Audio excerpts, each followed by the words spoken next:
쟤는 평범한데 왜 이렇게 사람들이 좋아하지? 라는 생각 해보신 적 있으신가요? 저도 그게 궁금해서 평범한데 인기 많은 사람들을 자세히 관찰해봤더니 말투가 눈에 띄더라고요. 그 사람들은 말 한마디를 하더라도 심지어 거절을 할 때도 상대를 배려하는 마음이 느껴지도록 말하더라고요. 그래서 오늘은 따라하면 일도 관계도 술술 풀리는 기적의 말투 99를 참고해서 말투 하나로 매력적인 사람이 되는 법에 대해 이야기해볼까 합니다. 빠른 템포로 핵심만 말할 거니까 안전벨트 꽉 잡으세요.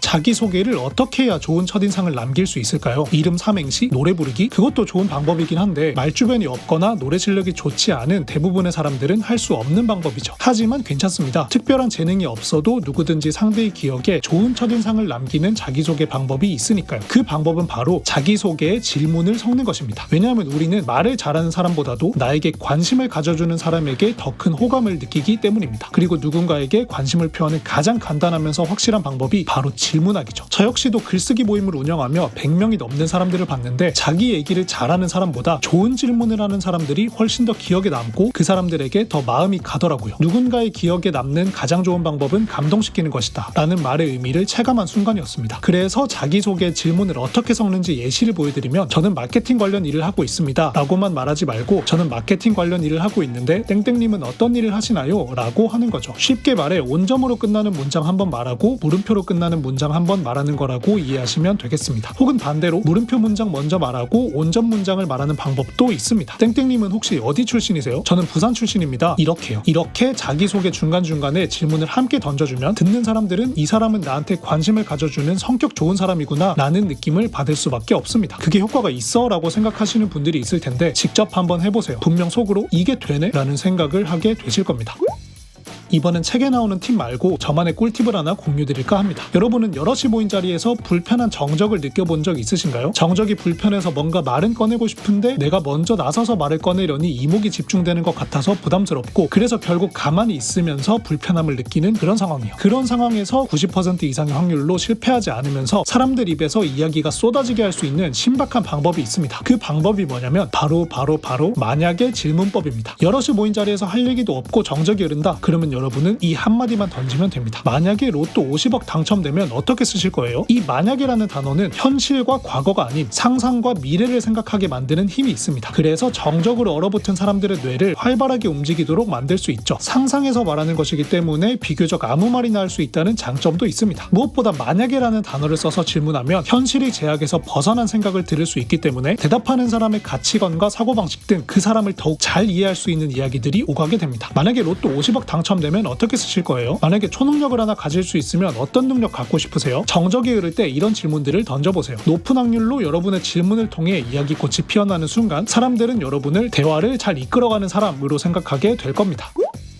여러분은 나이 차이 나는 사람과 친해져야 할 때 어떻게 말을 거시나요? 대부분은 혹시 나이가 어떻게 되세요? 41살이요? 형님이시네요? 이렇게 될 겁니다. 나이 차이 있는 사람과 일부러 정적을 만들고 싶은 게 아니라면 다음의 이 말을 해봅시다. 땡땡님과 동갑내기 유명인은 누가 있나요? 이때 여러분이 아는 유명인의 이름이 나오면 그와 관련된 주제로 대화를 이어나갈 수 있습니다. 예를 들어 땡땡님과 동갑내기 유명인은 누가 있나요? 라는 질문에 저랑 야구선수 추진수랑 동갑이네요 허허 라는 답변이 나왔다고 해봅시다. 그러면 여러분은 오, 저 야구도 좋아하고 스포츠 좋아하는데 땡땡님도 스포츠 좋아하시나요? 라고 답하면서 대화 주제를 확장할 수 있습니다. 동갑내기 연예인을 물어봤는데 여러분이 모르는 사람이 나오면 어떡하냐고요? 걱정할 것 없습니다. 여러분이 모르는 유명인이 나오면 그냥 물어보면 됩니다. 오, 그분은 뭘로 유명한 분이에요? 그러면 상대방은 본인 세대의 이야기를 재미있게 하는 동시에 여러분은 그걸 흥미롭게 듣는 장면이 연출되면서 상대가 연장자라면 이 친구 부침성 좋고 참 괜찮네 라는 생각을 할 것이고 상대가 여러분보다 어린 사람이라면 이분은 어색하지 않게 말도 잘 붙여주시는 분이구나 라고 생각하게 될 겁니다. 오늘 너무 꿀팁 대방출인데 구독 아직 안 눌렀으면 살포시 눌러주시고 다음 내용으로 넘어가 봅시다. 이번에 말씀드릴 내용은 아주 사소하지만 효과는 만점인 말기술입니다. 여러분이 지인 2명에게 사소한 부탁을 했다고 해봅시다. 땡땡님 혹시 이거 하나만 해주실 수 있을까요? 이 질문에 한 명은 네 알겠습니다 라고 대답했고 다른 한 명은 물론이죠 라고 대답했습니다. 네 알겠습니다와 물론이죠 모두 긍정의 답변이긴 합니다만 여러분이라면 어떤 대답을 한 사람에게 더 호감이 생길 것 같나요? 당연히 후자겠죠? 그래서 누워서 떡먹기 수준의 노력으로 상대의 호감을 사고 싶다면 여러분이 흔쾌히 들어줄 수 있는 부탁을 받았을 때 네 그래요 라고 말하는 대신 물론이죠. 당연하죠. 땡땡님 부탁인데 그럼요 라고 대답하는 연습을 해봅시다. 물론이죠 라는 말 한마디로 상대방은 여러분을 펀, 쿨, 섹시한 쾌남, 쾌녀로 보게 될 겁니다. 누군가를 위로하는 건 쉽지 않은 일입니다. 다 지나갈 거야 라고 말하기엔 그 사람의 슬픔의 크기가 어느 정도인지 알 수 없고, 그렇다고 아무 말도 하지 않기도 애매하기 때문이죠. 이런 상황에서 따라하면 일도 관계도 술술 풀리는 기적의 말투 99 저자는 이 한마디를 하면 된다고 합니다. 무슨 말씀을 드려야 할지 모르겠어요. 우리가 위로에 실패하는 이유는 위로를 능동적인 활동이라고 생각하기 때문입니다. 이게 무슨 말이냐면 우리는 상대에게 뭔가를 해줘야만 위로라고 생각한다는 거죠. 하지만 많은 경우 상대에게 가장 큰 위로는 상대의 기분을 조심스레 상상해보고 그저 옆에 있어주는 일입니다. 여러분이 상대의 슬픔을 해소해주거나 문제를 해결해줄 필요는 없습니다. 그게 가능하지도 않고요. 그럴 땐 그저 솔직하게 여러분의 마음을 표현하면 됩니다. 무슨 말씀을 드려야 할지 모르겠어요. 하지만 제가 도울 수 있는 일이 있으면 뭐든지 말씀해주세요. 이렇게 말하며 그저 옆을 지켜주는 것만으로도 상대는 여러분을 통해 큰 위로를 받으며 여러분을 배려심 넘치는 사람으로 생각하게 될 겁니다.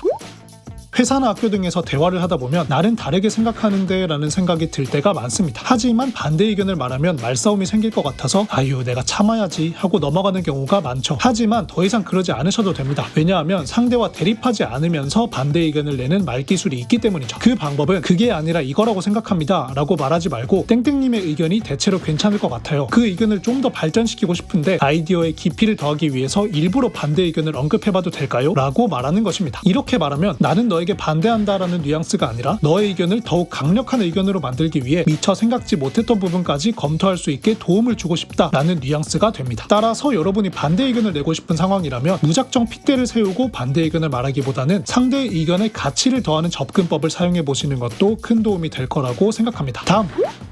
마지막입니다. 세상에는 내가 생각하는 상식과 다른 상식을 가진 사람들이 정말 많습니다. 기분 좋은 마음으로 부탁 몇 번 들어줬더니 호의가 반복되면 둘리가 된다고 점점 선을 넘는 요구를 하는 사람들이 덜어 있죠. 여러분도 아시다시피 그런 꽃미남 같은 사람들에게는 따끔하게 선을 보여줄 필요가 있습니다. 하지만 그렇게 할 경우 꽃미남 같은 사람들이 여러분이 감정 조절을 못하는 사람이라거나 의사소통을 잘 못하는 사람이라는 소문을 내서 여러분의 평판에 해를 가할 위험이 있죠. 그럴 때 저자는 이렇게 말해보라고 조언합니다. 그 이상은 유료예요.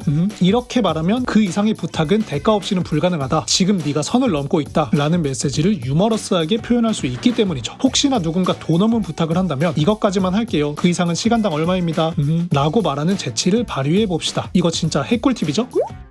제가 오늘 영상을 만든 이유는 작은 것의 중요성을 말하고 싶어서입니다. 왜냐하면 작은 것 하나만 바꿨을 뿐인데 저를 대하는 사람들의 행동이 바뀌는 걸 꽤나 봤기 때문이죠. 예를 들어 나 부끄러워서 평생 부모님께 사랑한다는 말을 한 적이 없었던 제가 용기 내서 사랑한다고 말하니 부모님이 너무 좋아하시면서 저를 훨씬 잘 챙겨주신다던가, 식당에서 사장님 너무 맛있어요 한마디 했을 뿐인데 서비스를 두둑히 챙겨주신다던가, 회사에서 웃으며 문 한번 잡아드렸을 뿐인데 고맙다는 말과 함께 커피를 받는다던가 하는 일이 있었죠. 이런 경험들을 통해서 제가 깨달은 것은 이겁니다. 작다고 해서 중요하지 않은 게 아니고 크다고 해서 중요한 게 아니다. 개인적으로 오늘 영상을 단순 말투, 말기술 영상으로만 보지 마시고 작은 것의 중요성에 대해 생각해 볼 수 있는 영상으로 봐주시면 너무나도 감사하겠습니다. 오늘 소개해드린 따라하면 일도 관계도 술술 풀리는 기적의 말투 99에는 제가 영상에서 다룬 말투를 포함해서 무려 99가지 상황에서 사용할 수 있는 센스 있는 말투가 담겨 있으니 관심 있는 분들은 직접 읽어보시는 걸 추천드립니다. 마지막으로 인생 막 살기 싫은 사람들을 위한 실전 지식을 얻고 싶다면 김단단 채널을 구독해주세요. 그럼 저는 다음에 더 좋은 영상으로 찾아오도록 하겠습니다.